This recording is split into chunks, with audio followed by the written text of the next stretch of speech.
మనము స్థానిక వనరులను ఉపయోగించి అమరికలు ఎలా ఉంటాయో తెలుసుకుందామా? స్థానిక వనరులు అంటే మన చుట్టుపక్కల ఏ ఏ వస్తువులు అయితే దొరుకుతాయో వాటిల్నే స్థానిక వనరులు అంటారు. ఉదాహరణకి చూడండి, అంతా కట్టెపుల్లలు, రాళ్ళు, చాక్ పీస్లు, పెన్నులు, పెన్సిళ్ళు, ఎరేజర్లు, గాజులు, షార్ప్నర్లు, ఇవన్నీ మన దగ్గర దొరికే వస్తువులే కదా. వీటిని ఉపయోగించి అమరికల గురించి తెలుసుకుందాం, సరేనా? ఇప్పుడు చూడండి, ఇక్కడ ఎన్ని పుల్లలు ఉన్నాయి? 3 పుల్లలు. మళ్ళీ ఏముంది? మళ్ళా 3 పుల్లలు. తర్వాత ఏది వస్తుంది? ఒక రాయి వస్తుంది. కాబట్టి రాయి దగ్గర టిక్ పెట్టాలి, సరేనా? ఇప్పుడు సారిక, ఈ చాక్ పీస్ లో అమరిక చూడు.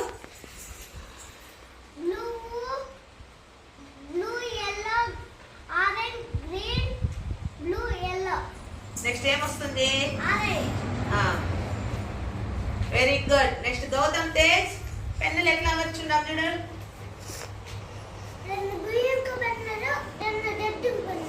తర్వాత ఏమొస్తుంది?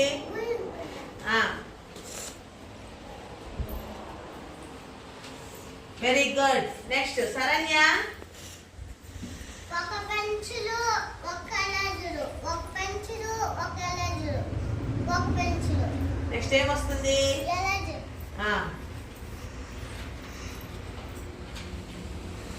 Very good. నెక్స్ట్ సంగీత, 2 గాజుల ఆకుపచ్చలు, 2 పచ్చ గాజులు. ఏమది? 2 పచ్చ గాజులు, ఒక రెడ్, ఒక ఆకుపచ్చ గాజు. నెక్స్ట్ ఏం కావాలి? ఆకుపచ్చ గాజు.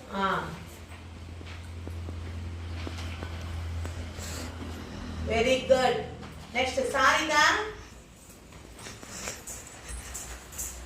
Eraser, sharpener, eraser, sharpener, eraser.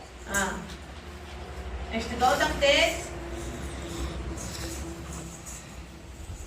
2 కట్టుకున్నాడు, 2 గూడు, 2 కట్టుకున్నాడు, 2 గూడు. నెక్స్ట్ ఏమొస్తుంది? కట్టుకున్నాడు.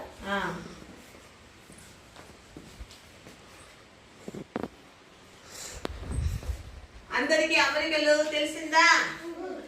ఎట్లా అమరికలు అనేది ఉంటాయి అనేది తెలుసుకున్నారా లేదా? పిల్లలు, ఈరోజు మనము స్థానిక వనరులను ఉపయోగించి అమరికలు ఎలా ఉంటాయో తెలుసుకుందామా? స్థానిక వనరులు అంటే మన చుట్టుపక్కల ఏ ఏ వస్తువులు అయితే దొరుకుతాయో